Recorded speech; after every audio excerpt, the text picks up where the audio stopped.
21 मई 1991। रात का वक्त। रिजर्व बैंक से गाड़ी मुंबई अंतर्राष्ट्रीय हवाई अड्डे की तरफ रवाना हुई, लेकिन एयरपोर्ट से पहले ही गाड़ी खराब हो गई। खबर आई कि गाड़ी में कई टन सोना लदा हुआ है। खबर पूरे देश में फैल चुकी थी। लोग जानना चाहते थे कि आखिर ये सोना किसका है और कहां जा रहा है। जब खुलासा हुआ तो एक ऐसी सच्चाई सामने आई जिसने सारे देश को आक्रोश से भर दिया। दरअसल भारत सरकार सोने को लंदन के बैंक ऑफ इंग्लैंड में गिरवी रखने जा रही थी। साल 1991, मई का महीना।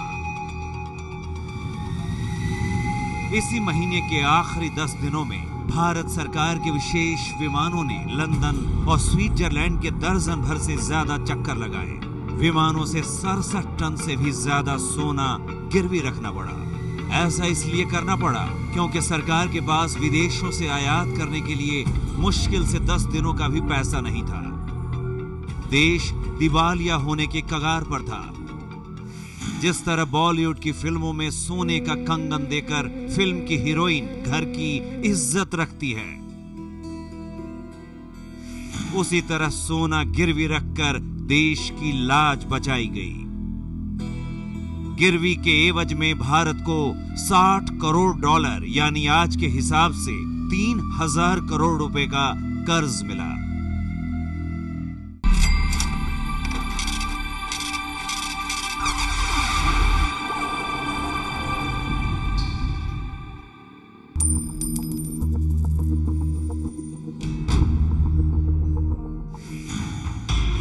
What's in 1991?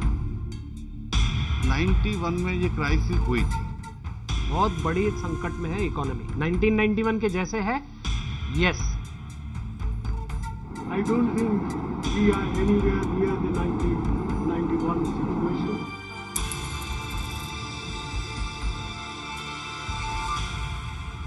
हम जब 2012 में हैं तो साल 1991 की बात क्यों हो रही है?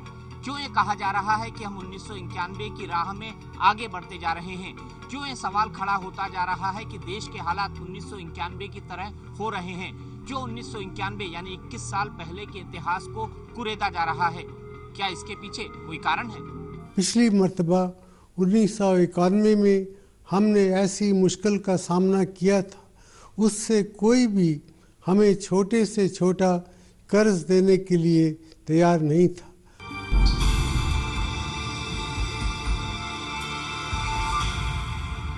जो संकट के बादल मंडरा रहे हैं, इससे लगता है कि बहुत बड़ी संकट में है इकोनॉमी। 1991 के जैसे है? यस, एक तरह से, क्योंकि तब भी करंट अकाउंट डेफिसिट बहुत हाई था। करंट अकाउंट डेफिसिट मतलब आयात और निर्यात के बीच में का जो गैप है वो बढ़ते जा रहा है और इससे रुपये की मूल्य डॉलर के विरुद्ध गिरती है। दूसरी तरफ जो फिस्कल डेफिसिट है वो भी बढ़ते गया है। इसका मतलब है आपका खर्चा आपके आमदनी से कई ज्यादा गुना बढ़ गया है। साल 2011 दिसंबर का महीना, साल खत्म हो रहा था। देश और दुनिया में हिसाब किताब का लेखा जोखा पेश किया जा रहा था। तभी पहली बार अमेरिका के एक जाने माने अखबार द वॉल स्ट्रीट जर्नल में एक सवाल उछला कि क्या भारतीय अर्थव्यवस्था 1991 की तरफ बढ़ रही है? करीब 4 महीने बीते होंगे, तब तक 1991 की गूंज भारतीय संसद में भी सुनाई देने लगी। 16 मई को बीजेपी के वरिष्ठ नेता डॉक्टर मुरली मनोहर जोशी ने संसद में वित्त मंत्री से पूछा कि क्या देश 1991 की तरफ बढ़ रहा है। तो सवाल ये है कि ये रुपए का मूल्य निरंतर क्यों गिर रहा है और इस गिरने से इस देश की अर्थव्यवस्था पर क्या दुष्परिणाम हो रहे हैं? हमारे आयात के में रुपए अधिक से अधिक देने पड़ रहे हैं। क्या इसका असर सीधे हमारे फॉरेक्स रिजर्व पर नहीं पड़ेगा? अगर आपको रुपए का मूल्य बढ़ाना होगा तो आपका जो फॉरेन एक्सचेंज का भंडार है उसको घटाना होगा। तो इसके क्या परिणाम होंगे? आपका फिस्कल डेफिसिट कहाँ जाएगा? कोई भी अर्थव्यवस्था निवेश के लिहाज से कितनी माकूल और सुरक्षित है, इस पर रेटिंग देती हैं अंतर्राष्ट्रीय रेटिंग एजेंसियां। ऐसी ही रेटिंग एजेंसियां हैं स्टैंडर्ड एंड पुअर्स और फिच। पिछले दिनों स्टैंडर्ड एंड पुअर्स ने न सिर्फ भारत की रेटिंग घटाने की चेतावनी दी, बल्कि भारत सरकार के कामकाज पर तीखी टिप्पणियां की। इसके बाद जानी मानी रेटिंग एजेंसी फिच ने भी भारत की रेटिंग को घटा दिया। मतलब ये कि भारत में पैसा लगाना जोखिम भरा और कर्ज मिलना मुश्किल। जो फिच ने रेटिंग गिराई है, क्रेडिट आउटलुक को स्टेबल से नेगेटिव कर दिया है। इसका सिंपल अर्थ ये है कि अब देश में जो निवेश है उसमें जोखिम बढ़ गया है। अंतर्राष्ट्रीय अखबारों में कहा जाने लगा है कि अगर भारतीय अर्थव्यवस्था में सुधार नहीं हुआ तो अंतर्राष्ट्रीय रेटिंग एजेंसियां भारत की अर्थव्यवस्था को जंक यानी बेकार देशों में शामिल कर सकती हैं। भारतीय अर्थव्यवस्था की रेटिंग को घटाकर बेकार करार देने से क्या होगा? इससे ये होगा कि जिस दर पर भारतीय कंपनियां विदेश में कर्ज लेती हैं वो दर बढ़ जाएगी। इतना ही नहीं, भारत में निवेश की संभावनाएं लगभग खत्म हो जाएंगी।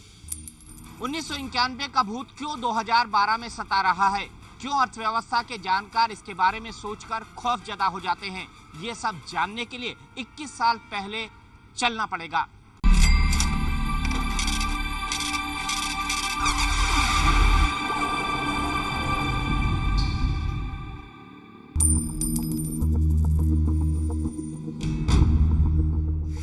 हमको जो इंपोर्ट कर रहे हैं उसको देने का पैसा नहीं था, तो एंड उसके लिए हमको गोल्ड को ये बंधक रखना पड़ा क्योंकि हम उसको पेमेंट को करें। तो 91 में जो क्राइसिस था दैट वाज अ कल्मिनेशन कि 10 साल से जो हमारा जो करंट अकाउंट डिफिसिट में जो उसको पहले 80 से 1991 में जो चल रहा था वो करंट अकाउंट में बढ़ते बढ़ते 1990 में जाके ग्रेव सिचुएशन हो गया। भारत का खजाना खाली हो चुका था। विदेशों से तेल खरीदने के लिए सरकार के पास एक हफ्ते की भी विदेशी मुद्रा नहीं बची थी। विदेशी बैंकों का कर्ज चुकता करने के लिए सरकार के पास एक पैसा भी नहीं रह गया था। आखिरकार अपमान के घूंट को पीकर भारतीय सोने को विदेशी बैंकों में रखकर सरकार ने कर्ज हासिल किया और तब जाकर इज्जत बची। उस संकट का हम कड़े कदम उठाकर ही सामना कर पाए थे। इन कदमों के अच्छे नतीजे आज हम देख रहे हैं। आज हम इस स्थिति में तो नहीं हैं, लेकिन इससे पहले कि लोगों का भरोसा हमारी अर्थव्यवस्था में ख़त्म हो जाए, हमें ज़रूरी कदम उठाने होंगे। मुझे ये अच्छी तरह मालूम है कि 1991 में क्या हुआ था। प्रधानमंत्री होने के नाते मेरा ये फ़र्ज़ है कि मैं हालात पर काबू पाने के लिए कड़े कदम उठाऊं। इंपोर्ट ग्रोथ रेट हमने उसके बाद रिफॉर्म्स हमने चालू किया। हमने इंडस्ट्रियल लाइसेंसिंग जो पॉलिसी था जो इंडिपेंडेंस से चल रहे थे उसका हमने एबॉलिश किया। टैरिफ रेट को हमने कम किया, जो इंपोर्ट टैरिफ जो पीक रेट था वहाँ से कम किया। और उसके बाद काफ़ी पॉलिसी उसी टाइम से पॉलिसी हमने चालू की और अगले 3-4 साल 96 तक जो हमारा ग्रोथ रेट हुआ उसमें हमारा काफ़ी हद तक सुधार आ गया था। 1991 से फिलहाल क्या बुरा है? पहली वजह महंगाई। 1991 में महंगाई ने कमर तोड़ रखी थी। इसका असर क्या हुआ? असर यह हुआ कि जिंदगी जीने की हर चीज महंगी हो गई। घर का कामकाज चलाना आम आदमी के लिए मुश्किल हो गया। महंगाई की वजह से घरेलू बचत भी कम हो गई।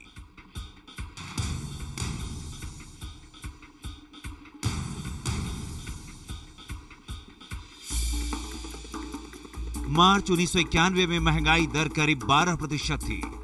2012 में भी हालात 1991 के जैसे ही हैं। लोग महंगाई से बेहद परेशान हैं। महंगाई दर आज 8% के आसपास मंडरा रही है। दूसरी वजह वित्तीय घाटा। देश का वित्तीय घाटा यानी देश का कुल खर्च देश की कुल आमदनी से और भी बढ़ गया है। बढ़ते वित्तीय घाटे का असर क्या हुआ? 1991 में वित्तीय घाटा बेतहासा बढ़ा। इसका मतलब यह हुआ कि सरकार की आमदनी की तुलना में उसका खर्च काफी ज्यादा बढ़ गया। बढ़े हुए खर्च के लिए कर्ज लिया गया। जो कर्ज लिया गया उसी के ब्याज चुकाने में सरकार का ज्यादा से ज्यादा पैसा लग गया। जो पैसा विकास पर खर्च होना था वो लोन चुकता करने में लगा। आज क्या हालात है? 1991 में वित्तीय घाटा 5.39% था। 2011-12 में 6.9% हो गया है। दोनों तरफ के घाटे बढ़े हुए हैं। राजकोष के घाटे और चालू खाते के घाटे का मतलब ये हुआ, पहला प्रभाव, आपके यहाँ इन्फ्लेशन कंट्रोल के बाहर है। आप कंट्रोल नहीं कर पाएंगे क्योंकि दोनों तरफ घाटा है। घाटा एक तरफ से आमदनी की कमी का एक सिम्टम है, एक सिग्नल है कि आपके यहाँ निर्यात की आमदनी भी नहीं हो रही है और देश में जो आमदनी होनी चाहिए राजस्व की वो भी नहीं हो रही है। दूसरी बात, इस तरह के घाटे को देख के विदेशी निवेशक इस देश में निवेश करने से कतराएंगे। तीसरी वजह, चालू खाते का घाटा। चालू खाते का घाटा बढ़ा है, यानी देश में जिस अनुपात में आयात बढ़ा है उस अनुपात में निर्यात नहीं बढ़ा है। इसका असर क्या हुआ? चालू खाते का घाटा बढ़ने से अंतर्राष्ट्रीय बाजार में रुपए की कीमत गिर गई और रुपए के मुकाबले डॉलर मजबूत हो गया। रुपए के कमजोर होने का नतीजा ये हुआ कि आयात करने के लिए हमें पहले से ज्यादा पैसा खर्च करना पड़ता है। 1991 में ऐसे ही हालात थे और 2012 में भी यही हालात है। आज चालू खाते के घाटे की क्या स्थिति है? 1991 में यह घाटा करीब 3% था, आज यह करीब 4.3% है। बिल्कुल संतुलन खो गए हम लोग, क्योंकि पिछले 2 साल से लगातार इसकी जो गैप बढ़ती जा रही है एक्सपोर्ट और इंपोर्ट के, और 20 साल में हम लोग ये एक्सपोर्ट बढ़ा ही नहीं पाए। हम लोग अपना निर्यात वहीं के वहीं पे अटकाए हुए हैं, क्योंकि हम लोग थोड़ा थोड़ा बढ़ा रहे हैं। आप देखिए चीन की तरफ, उन्होंने एक फोकस्ड पॉलिसी, मैन्युफैक्चरिंग कॉम्पिटिटिवनेस कहते हैं, कि जैसे आपके कंपनियों में वो क्षमता पैदा करें कि वो कहीं भी किसी भी देश में देश के साथ कंपीट करके अपना वर्चस्व बनाए किसी भी मार्केट में। ये आपके इसमें है ही नहीं, क्योंकि आपकी नेशनल मैन्युफैक्चरिंग पॉलिसी वहीं की वहीं पड़ी हुई है। दूसरी बात है, निवेश आने के लिए देश को ऐसे मतलब लगना चाहिए बाकी लोगों को कि देश में डिसीजन हो रहा है, निवेश हो रहा है, कंजम्पशन हो रहा है, ग्रोथ हो रहा है। जब ये सब हो रहा था तब सारे कदम जो लेने थे हमने नहीं लिए। अब क्राइसिस में आके आप कदम, तो इस देश में एक राजनीतिक एक बड़ी विडंबना है कि हम लोग क्राइसिस को एक बैसाखी बना के डिसीजन लेते हैं। क्राइसिस जब तक न हो हम लोग कोई डिसीजन नहीं लेंगे। आम आदमी को फायदा पहुंचाने के लिए हमें आर्थिक विकास की गति को बढ़ाना है।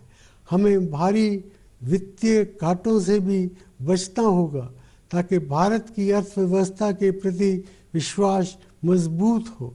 मैं आपसे ये वादा करता हूँ कि देश को तेज और इंक्लूसिव विकास के रास्ते पर वापस लाने के लिए मैं हर मुमकिन कोशिश करूँगा।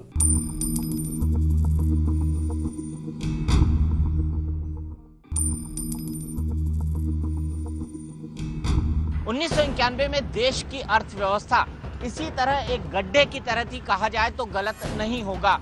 विदेशी निवेश और निजी कंपनियों पर रोक लगी हुई थी। लाइसेंस परमिट राज का जमाना था। विदेशी निवेश न के बराबर था। नहीं, मैं ये नहीं कहूंगा कि हम 21 साल पीछे हो गए। मैं ये कहूंगा कि 21 साल से हमने कोई सीख नहीं ली। 91 की क्राइसिस ये हमको चिल्ला चिल्ला के कह रही थी कि आप मूलभूत ढांचे में जो प्रॉब्लम्स हैं उसको सॉल्व करो, जो स्ट्रक्चरल रिफॉर्म्स है वो करिए। वो आपने किया ही नहीं। आपने 91 में क्या किया? आपने सिर्फ लाइसेंस रद्द किए, लेकिन जो परमिशन राज है वो आज भी जारी है। हर डिसीजन के पीछे आप हर प्रपोजल को लेके मंत्री टू मंत्री, मंत्रालय टू मंत्रालय आप जाते हैं। अगर आपको पावर प्रोजेक्ट लगाना हो इस देश में तो आपको कम से कम 6 मंत्रालय से 100 परमिशंस निकालने पड़ते हैं। तो अगर ये सब सारे ढांचे में अगर चेंज नहीं होगा तो निवेश नहीं होगा, निवेश नहीं होगा तो ग्रोथ नहीं होगा, ग्रोथ नहीं होगा तो आपकी आमदनी नहीं बढ़ेगी, आपकी कंजम्पशन नहीं बढ़ेगी और आपके यहाँ विदेशी निवेशक आएगा नहीं। 1991 से फिलहाल क्या बेहतर है? 1991 में जून महीने में हमारे खजाने में $1 अरब से भी कम रकम थी, यानी आज के हिसाब से 50 अरब रुपए, मतलब ज्यादा से ज्यादा सिर्फ 2 हफ्ते तक खर्च करने जितने पैसे बचे थे। लेकिन अब ऐसी स्थिति नहीं है। आज हमारे खजाने में करीब $290 अरब है, यानी करीब 14,50,000 करोड़ रुपए, जिससे कम से कम 7 महीने तक का खर्च आराम से चल सकता है। $290 बिलियन जो हमारे पास फॉरेन एक्सचेंज रिजर्व है वो सिर्फ हमको मोहलत देता है कि आप इस पर एक्शन लें, डिसीजन लें, सही रास्ते पर फिर पटरी पे इकोनॉमी को लगाएं, न कि आप इसके आड़ में छुप के कोई का मतलब डिसीजन ही नहीं लें। 1991 में हमारे देश में विदेशी निवेश सिर्फ 2,500 करोड़ रुपए था, जो अब करीब 2,10,000 करोड़ रुपए है। 1991 में विकास दर की औसत बढ़त सिर्फ 1.3% के करीब थी, जबकि पिछले 5 सालों में विकास दर की औसत लगभग 7.95% रही है। 1991 से पहले भारत ने विदेशी निवेशकों के लिए अपने दरवाजे बंद रखे थे, लेकिन अब ऐसा नहीं है। विदेशी निवेशक भारत में पैसा निवेश करने के लिए आराम से आ सकते हैं। सरकार को मल्टी प्रॉन्ग बोलते हैं, जिसको चौतरफे पे कदम उठाना पड़ेगा। एक, उनको पहले जो भी पेंडिंग डिसीजंस है उसको लेने चाहिए। दूसरा, जो विदेशी निवेशक जो कतरा रहे हैं देश से, उनके क्या इश्यूज हैं वो देखकर उसको एड्रेस करना पड़ेगा।